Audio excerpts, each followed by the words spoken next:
Today we'll be making a sour cream apple pie. This originates mostly from the northwestern region of the US. However, it kind of comes from Scandinavian influence. When the Scandinavians kind of came through and colonized the Pacific Northwest, they brought in some of their treats. So today, we'll be making this sour cream apple pie. I'm going to start by making Pate Brisee, which is a broken dough. I really like Pate Brisee. It's very easy. It's a 3-to-1 ratio recipe. It's great. You have cold butter, cold or frozen, and keep it cubed. So you want it about this size, nothing much bigger than that. So Pate Brisee is butter, flour, salt, and a little bit of water. Pate Brisee is amazing.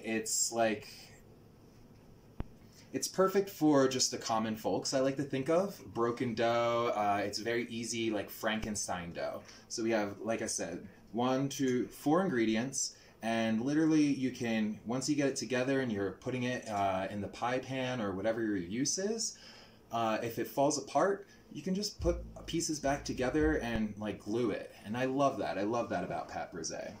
So we're going to start, in this here I have flour and salt already, and we begin by putting our butter in, and we're just going to kind of mash it. We're going to mash it and break up those pieces, incorporate it, and we're going to get in here with 2 hands and just really start mashing. So my butter was very cold, so it may take a little longer for it to kind of get in here as I want. Basically just kind of coating each piece of butter with the flour to start, mashing it up kind of in your fingers. You go like this, kind of get that in there. You want to use cold butter because you want to see the butter streaks when you roll it out. You want to be able to see the butter in there. That's a part of just how this really works.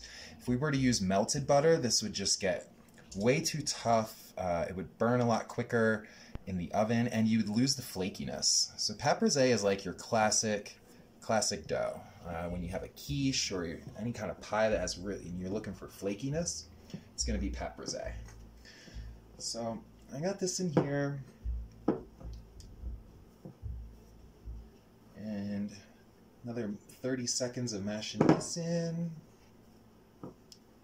As I said, it's a 3-to-1 ratio, so it's a really amazing one to remember. So keep it in your back pocket.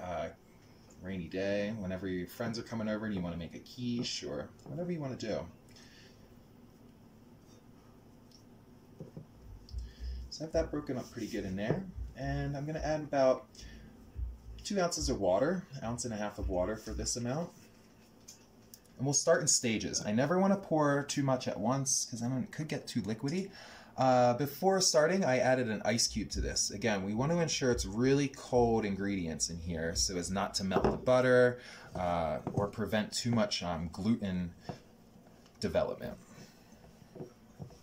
Have that going in there. As you see, it'll start kind of crumbling and more so coming together. We're getting these pieces that are a little larger now. Definitely going to need a little more water, but as I said. Now, if you're making Pate Brisee or, any pie dough, but mostly we're just speaking of Pate Brisee at this time. If you're making that and you find that, oops, I added a little too much water, now it's soupy, you just throw in a tablespoon or 2 of flour at a time and go from there. There's nothing really you can do to mess this up too much at this stage.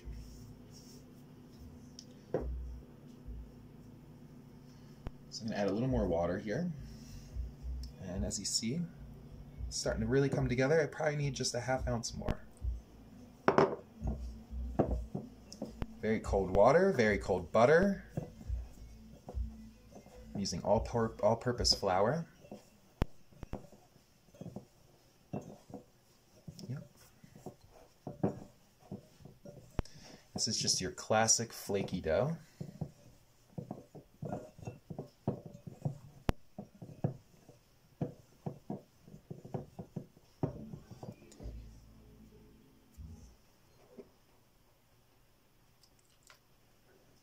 And in this case, I used a full 1.5 ounces of water. So I'm going to finish mixing this up, and then I'm just going to put it in the fridge to chill for a bit. and we'll be back in a few to take a look at putting together the components of the sour cream apple pie from the Pacific Northwest. Right on. So I just put Pate Brisee in the fridge. That's chilling. I have it wrapped tightly. That's super important. And that's just going to chill and get, again, it's the importance, if I can't emphasize it enough, on the chill factor of the dough before getting started. So for filling for our sour cream and apple pie, we have, of course, some Granny Smith apples. I have them sliced. In the bowl already, I have flour, sour cream, and sugar. And then I'm going to go ahead and add my brown sugar into here. So once the brown sugar is added in, I'm going to just kind of whisk these together a little bit. I mean, make them a little more union, combined.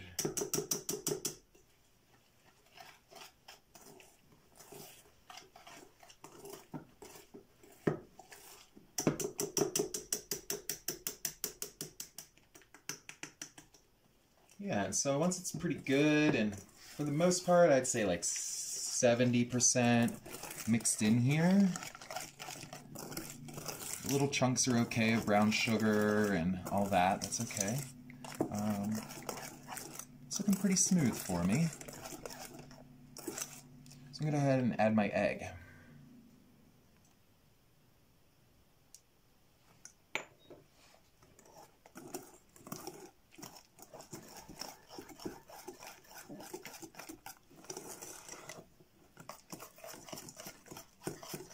You can't really over whip with your hands at this point, but you never really want to, like, we're not trying to build air, we're not trying to do anything like that, we're just really mixing to combine.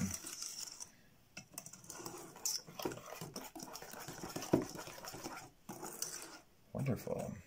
So I have a big piece of brown sugar in there. I'm going to mix that up. So I'm very happy with how smooth this turned out. So just going to scrape the side here, make sure that's all in there, and then this is when we'll add our apples. So, you know, as far as the cut on the apples, I'm looking at mine, and this is the absolute thickest you would really want to have it. You don't want anything too thin because you don't want the apples to break down and become too mealy in the pie, but anything too much, it'll, you know, have too much of a tooth to it, and it won't bake properly. So I'm just going to kind of, you know, mix this in here, just kind of combine these apples. I have my spatula here I'm going to switch to. Of course, we can always use our hands as well. But really just kind of coating this and getting these all soaked in here. I like to put these in here and then, I don't want to use the word marinate, but kind of in a way just let them sit in here and just kind of soak in some of that flavor before baking. So I'm going to set these aside in a moment once they're covered here. And I'm going to pull that Pate Brisee out and roll it out to fit our pie shell.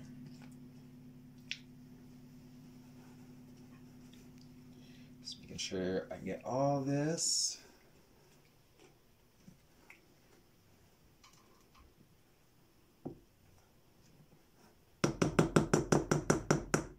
Awesome. And we'll be back shortly to make the Pate Brisee shell. Right on. So, Pate Brisee and apple sour cream situation is chilling. And so we're going to roll this out. Always need a clean surface. That's important with any kind of pastry, cooking, culinary. Clean surface, and always keep yourself a nice hefty amount of bench flour. My surface is smooth and will be easy. It shouldn't stick, but it's good to have some extra bench flour on hand. So put a little on top on my surface. I'm gonna kind of get some on my rolling pin here. One thing I forgot earlier to mention, when packing it in, it's not necessary, but I've always found to kind of pack it in a round shape of some sort.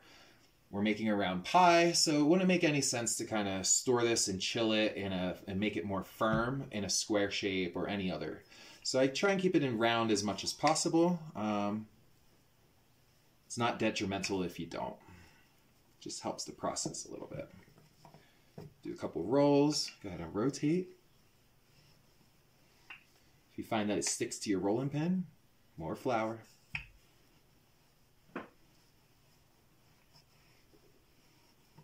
Putting like 15 pounds of pressure.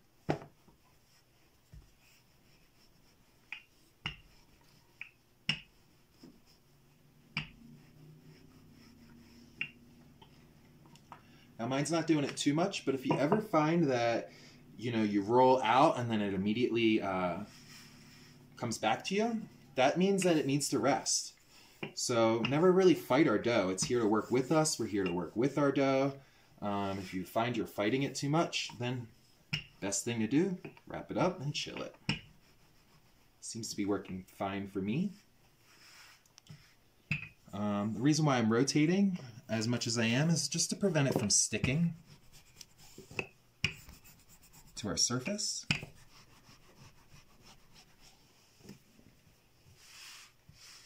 Just ensures that we also get an even rolling.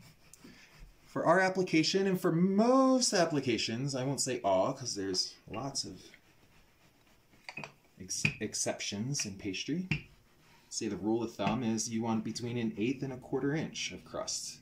Anything more, then you're going to face the inevitable of a soggy bottom. And we don't want soggy bottoms in pastry. Or any part of life, really. Got this coming out.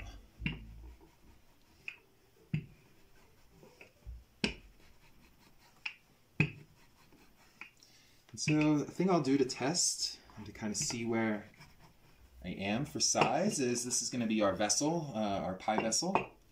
So you just kind of turn it upside down and see where you're at here. Yeah, I'm actually pretty happy with this size. And I am going to roll it a little bit out over here just to give me a little extra edge. And we talked earlier, this is Frankenstein dough. This is the dough of our people. We are made to break and to be put back together, and we can do that with this dough. So I love that. There's a few ways you can get the dough into your crust. I like to wrap it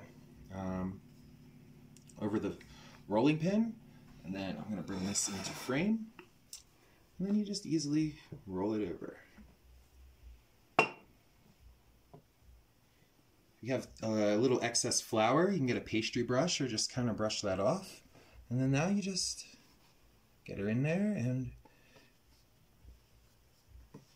start the molding process. I talked a lot about Frankenstein dough, and yet I rolled this so that I don't need to do anything like that. But let's say I'm pressing and let's say, you know, this comes in rips. Rips like that.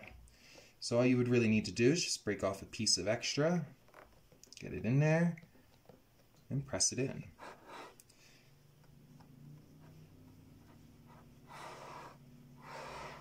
Working with Pate Brisee, the dough is very cold.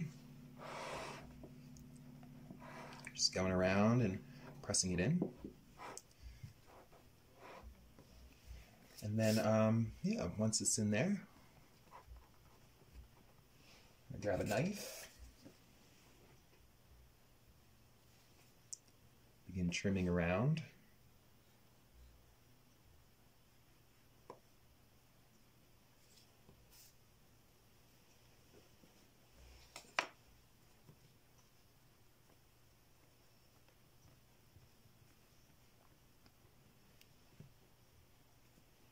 I did break a little piece off there, so we get to use our Frankenstein techniques. Put her back together, still beautiful, still just as useful.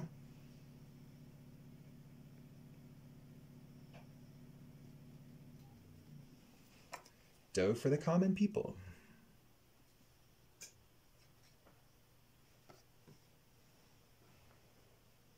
That's my own slogan. That doesn't really, it's not really what it's known as, but I always helps me remember it. And I'm someone that has to put like a reasoning behind names and all of that. So we're just trimming this up, giving her a little haircut.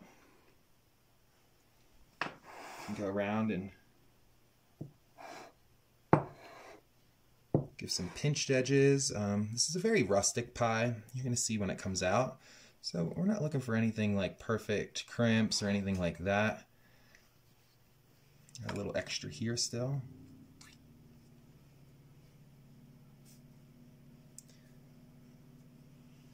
And you know what's cool is that Pate Brisee can be rolled out twice. So we just rolled it. So all my scraps that I'm developing here, if I wanted to, I could put it together and roll it out one more time. Any more than that, you're really messing with the gluten in there. You're really messing with how the structure is. You're going to lose the flakiness. The butter's played with too much. So any more than twice, you don't want to roll out Pate Brisee. But what you can do with this, because we don't need it for this pie apps per se, we can roll it back out. And if you have some fruit at home or you have anything, you can make yourself a little dumpling with it. You have a little pocket of dough now. So throw whatever you want in there and see what happens. So now we got it in here and I'm fairly satisfied with how this looks.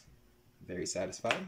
So we got to dock it. So think about what this is. It's flour, it's got gluten. What does that do in the oven with heat? Is it rises. Well, we're doing a pie crust. We don't want a bread pie crust. So when we dock it, we get in here and we use a fork, or they have special tools, a docker. But with this, we're literally just poking holes in all over. We're going to do some on the sides as well. And this allows air to escape through and prevents a rise. This is what's going to be called par baking or blind baking, what we'll be doing next. So once I dock it, I have some walnuts I'm going to put in, and I'm going to bake it with whole walnuts in there. That's what I'm using as my filler. So in pastry world, you gotta you know, go on the fly a little bit. They do sell these really nice silica beans you can buy and have them just as your blind baking application. Some folks, I've worked in kitchens and we've used raw beans. You just fill it in here and bake it. But what it's going to do is it's going to weigh this dough down to prevent it from rising up. My lovely friend Deb provided these walnuts, and who is filming, and I just realized I needed to use these, so I hope it's okay with Deb that I am using these walnuts. She's shaking her head yes. So I'm just going to put them in there, and again, this is to kind of keep that dough down when we par bake it. If I were to just put like the filling in there, especially it being sour cream, there's an egg, the apples, it's really juicy. Yeah, and so if we do that, then we'll have a soggy bottom. So stay tuned and we'll see what this happens after the par bake. So here we are. We made our Pate Brisee. We blind baked it by docking the dough, throwing some walnuts in there, putting it in the freezer. It froze for a moment, and then we put it into the oven and baked it. So now we have a par baked crust, nice crisp along the edge, not soggy at all. Still very warm right now. And we have our mixture of apples, sour cream, cinnamon, and vanilla, the egg in there, all that stuff. So now we fill. So what we're going to do is, we don't want to pour all this in directly. What we want to kind of do is get our hands in here, take a handful of apples, drain off some of that extra liquid. There's going to be a lot more liquid in here than what we need. If we filled it all the way, we'd get a soggy bottom. So I'm just going to kind of mound these in.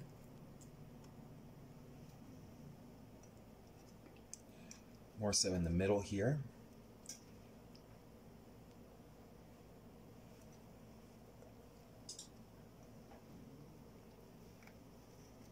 Again, just trying to drain as much excess as we can right now. We will be going back in, you'll see here in a moment, and filling this up a bit as needed. It's important in this application to do a mound in the center because we're going to pour around the liquid and then we're going to bake it. And then we're topping this with that streusel. So putting it in the center allows for it to kind of spread out a little bit while baking, but also keep a nice dome in the center in the final product. Otherwise, we don't want a flat, boring little tart. We're looking for a pie.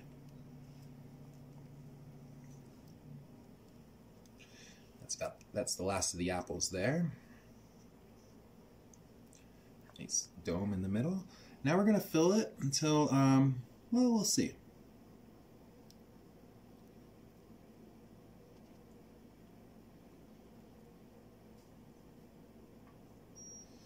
And honestly, in this case, for this size, we are going to use all the liquid.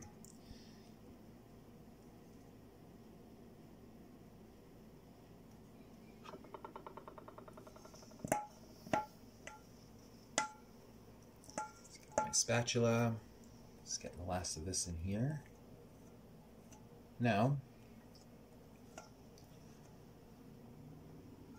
once that's in, we're going to just kind of rearrange this again, making sure things are more in the center than on the outside.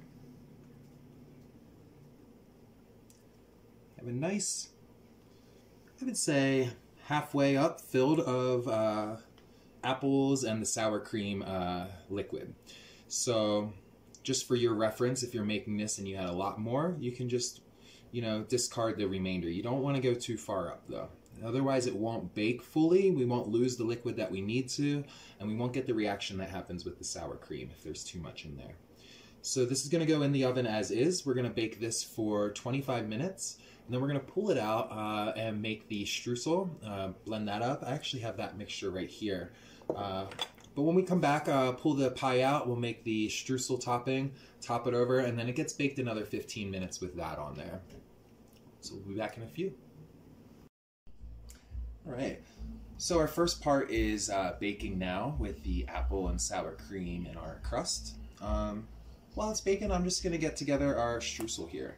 So this is like what makes, when you're making something or tasting something that has like a streusel top, that is where all the flavor is gonna be really. I mean, yeah, we're gonna get a lot of good sour cream and a lot of good apple, but really this is our first like appearance, you know, of the pie. So when it comes out of the oven, when we cut a slice, this is what people are gonna see, and you know, first impression. So you never wanna be too dainty on your streusel. In ours, particularly here, I have some crushed almonds, brown sugar, cinnamon, butter, and flour. We're just crushing this up. I started with cold butter. Now, I know that there are streusels that will ask for melted butter. That's great, and that's a beautiful application as well. For this one in particular, I really like using the cold because it's keeping bigger chunks. It's gonna allow it to, yeah, just kind of be more hearty on the bite. So, you wanna really mix it until you can squeeze it, and it keeps this form. You know, so what we'll do upon application is, what I like to do is kind of get it really compact and then break pieces off and just drop it on, as you see.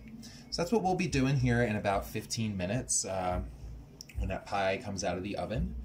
In the meantime, I'm gonna finish mixing this up, getting the continuity that I'm looking for, and we'll be back shortly to finish this apple sour cream pie.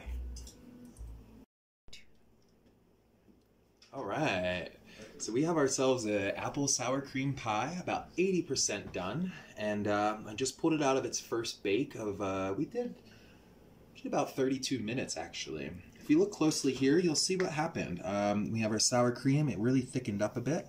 It's firm to the touch. That flour in there really helped give it a nice rise, and yes, we're pretty solid here. Now, we have our streusel. So, as I said before, I'm going to kind of make big crumble in my hand. And I'm just going to kind of pour these big chunks all around.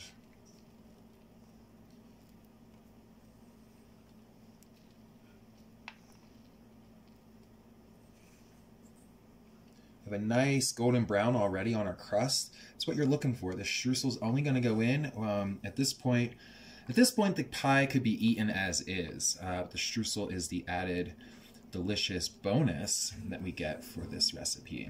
So we're going to be baking this just until that streusel starts to brown on its own, especially because if you look along this crust, delicious. Nice golden brown, nice crisp and flakiness to it. No soggy bottoms happening on this on my watch. And yeah, so we're just gonna kind of build that up all around. We get one more bake left. I would say this will be another 15 minutes or so. And we'll have one final frame after to show you our results and the fruits of our labor here. Right, so we've reached the time, and I'm so stoked to present this. We have an apple sour cream pie with a beautiful streusel topping on it. We got beautiful brown on the side, no soggy bottom in this pie. And yeah, it smells amazing. We got some really great texture. Oh my God, and I'm about to be joined by pie fanatics here. So thanks for joining Cardamom's Confections. And yeah, have yourself some apple sour cream pie.